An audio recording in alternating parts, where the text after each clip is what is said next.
قالوا يا موسى إما أن تلقي وإما أن نكون أول من ألقى قال بل ألقوا فإذا حبالهم وعصيهم يخيل إليه من سحرهم أنها تسعى.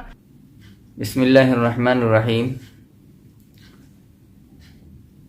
جادو کی اقسام اور اس کی علامتوں کا باب چل رہا ہے. گزشتہ درس میں یہ بتلایا گیا تھا کہ سحر تفریق جادو کی پہلی قسم ہے اور اس کی علامات کیا ہیں، جادوگر اس کو کیسے انجام دیتا ہے، یہ بتلایا گیا تھا. اور آج کے درس میں سحر کی دوسری قسم سحر تخیل کو بیان کیا جائے گا کہ سحر تخیل کیا ہے، کیسے ہوتا ہے، اس کی علامات کیا ہیں، جادوگر اس کو کیسے انجام دیتا ہے، یہ بتلایا جائے گا. سحر تخیل ایسا جادو ہے کہ اس کی وجہ سے مریض کے دل میں وسوسے پیدا ہوتے رہتے ہیں. اس کا ذہن ہر وقت خیالات اور الجھنوں میں پھنسا رہتا ہے. سحر زدہ کو ہمیشہ خیالی صورتیں نظر آتی رہتی ہیں. مثلا کوئی میرا پیچھا کر رہا ہے، کوئی میرے ساتھ میں ہے، اچانک کوئی سامنے سے گزر گیا یا پیچھے کوئی کھڑا ہے، حالانکہ حقیقت میں ایسا نہیں ہوتا. اس کا اشارہ قرآن مجید کی اس آیت سے ملتا ہے، قالوا یا موسیٰ اما ان تلقی و اما ان نکون نحن الملقین قال بل القوا فاذا حبالهم وعصیهم یخیل الیہ من سحرهم انہا تسعى، کہ جب جادوگروں نے حضرت سیدنا موسیٰ علیہ السلام سے کہا کہ موسیٰ یا تو تم اپنی لاٹھی زمین پر پہلے ڈالو یا ہم ہی پہلے ڈالتے ہیں، تو حضرت سیدنا موسیٰ علیہ السلام نے کہا کہ تم ہی پہلے ڈالو. جب انہوں نے ایسا کیا تو ان کے جادو کے اثر کی وجہ سے ان کی رسیاں اور ان کی لاٹھیاں جو ہیں وہ سانپ کی شکل میں دوڑتی ہوئی نظر آنے لگی. اور اسی طریقے سے بخاری کی حدیث میں بھی حضرت سیدنا عائشہ صدیقہ رضی اللہ تعالی عنہا نے اللہ کے نبی علیہ السلام کے مسحور ہونے کی کیفیت کو بیان فرمایا ہے.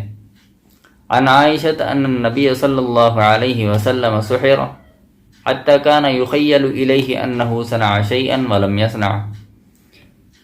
حضرت عائشہ صدیقہ رضی اللہ تعالی عنہ فرماتی ہیں کہ نبی علیہ السلام جب حدیبیہ سے لوٹے تو آپ صلی اللہ علیہ وسلم پر جادو کر دیا گیا تھا، جس کی وجہ سے آپ علیہ السلام کو کبھی ایسا محسوس ہوتا، ایسا خیال ہوتا کہ آپ نے فلاں کام کر لیا ہے، حالانکہ آپ نے ایسا نہیں کیا ہوتا تھا.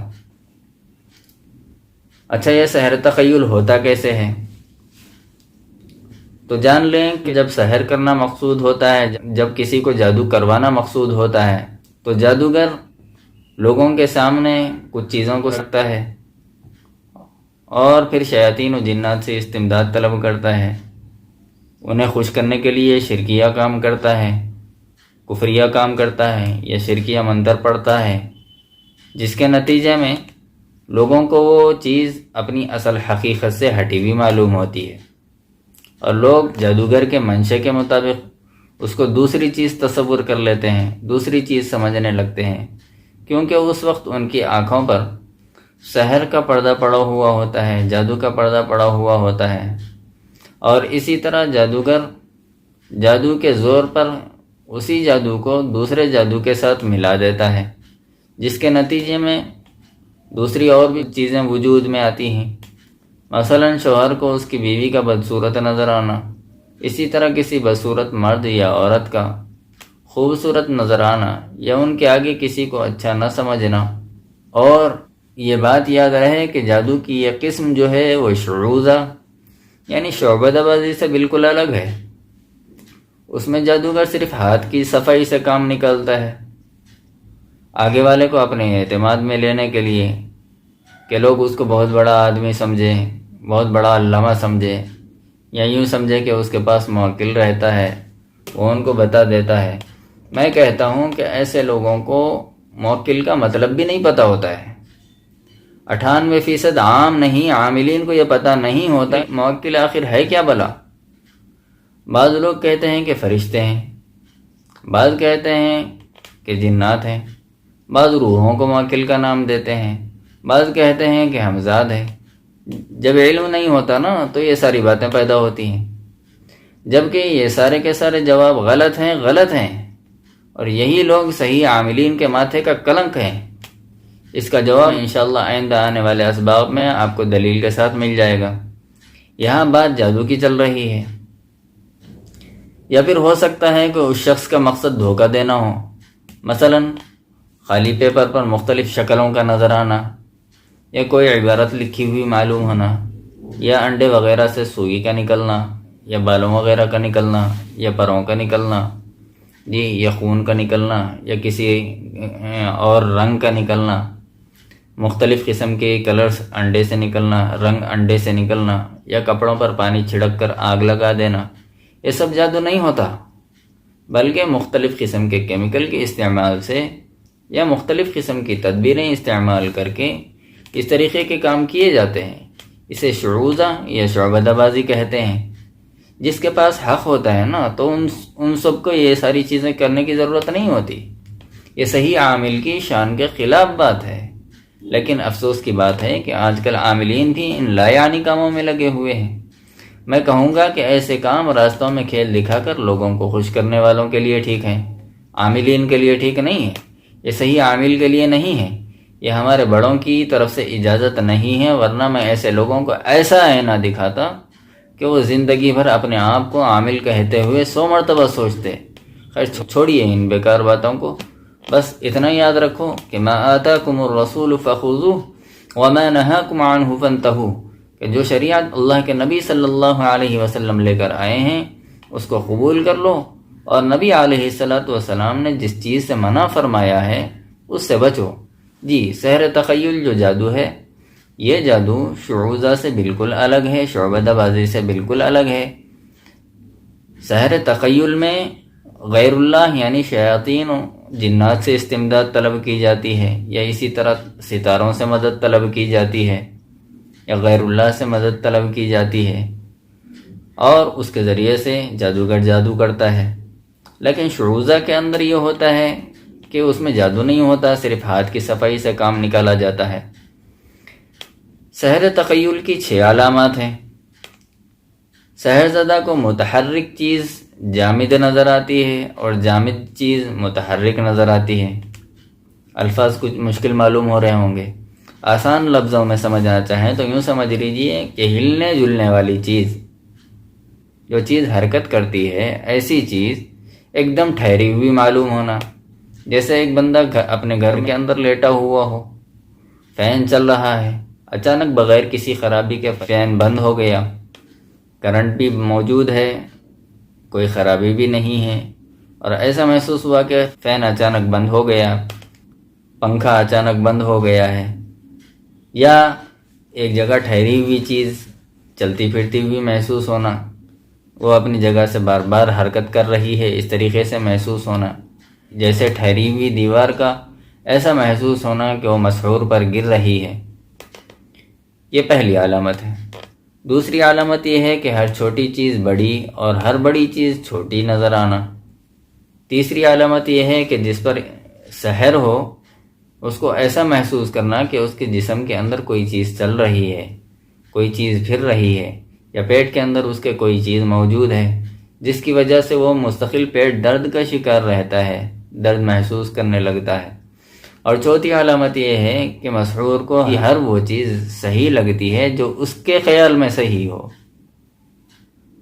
حالانکہ سارے لوگ یہ کہتے ہیں کہ اس طریقے سے کرنا صحیح نہیں ہے، یہ بات صحیح نہیں ہے، غلط ہے، لاکھ اس کو سمجھایا جائے، اگرچہ اس کو صحیح اور غلط بتلایا جائے یا مثالوں سے سمجھایا جائے تب بھی وہ نہ مانے، وہ کسی صورت ماننے کو تیار نہیں ہوتا، اور سمجھانے والا اس کو دشمن نظر آتا ہے۔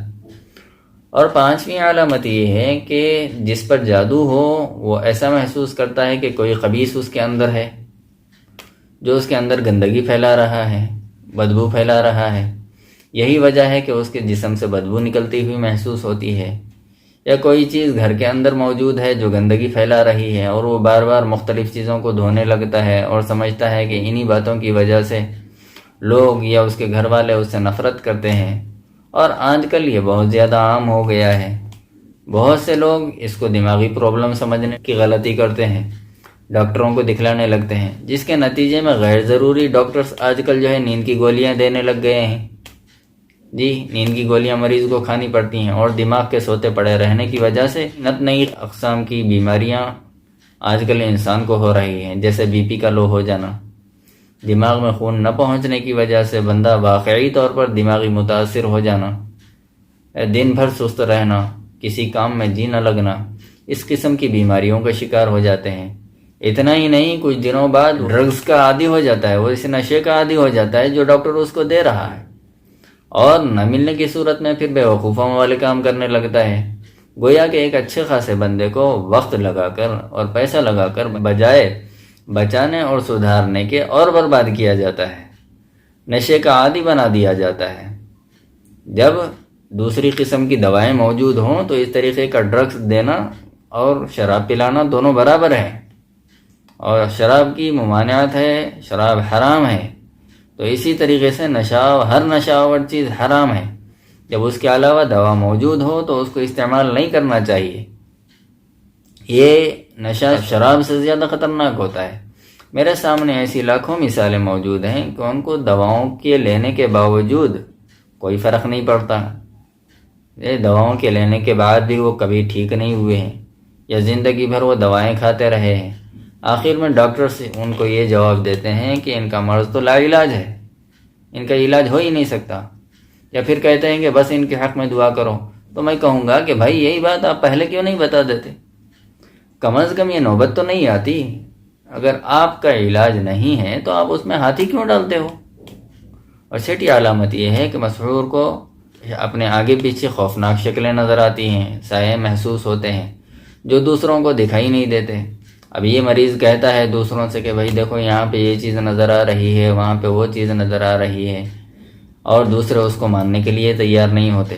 جب اس شخص کو اس طریقے کی شکلیں جادو کی وجہ سے نظر آتی ہیں اور یہ دوسرے اس کو ماننے تیار نہیں ہوتے، تو یہ پریشانی کی وجہ سے یا تو بیمار رہنے لگتا ہے، یا اپنے آپ کو بے سہارا محسوس کرنے لگتا ہے کہ کوئی اس کو سمجھنے والا نہیں ہے۔ یہ جادو کی دوسری قسم سحر تخیل ہے، یعنی ایسا جادو جو انسان کے خیالات پر حملہ آور ہو کر اس کو متاثر اور مریض بنا دیتا ہے۔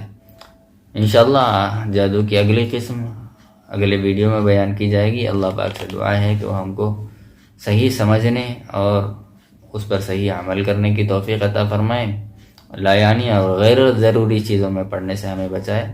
آمین وآخر دعوانا الحمدللہ۔ قالوا يا موسى إما أن تلقي وإما أن نكون أول من ألقى قال بل ألقوا فإذا حبالهم وعصيهم يخيل إليه من سحرهم أنها تسعى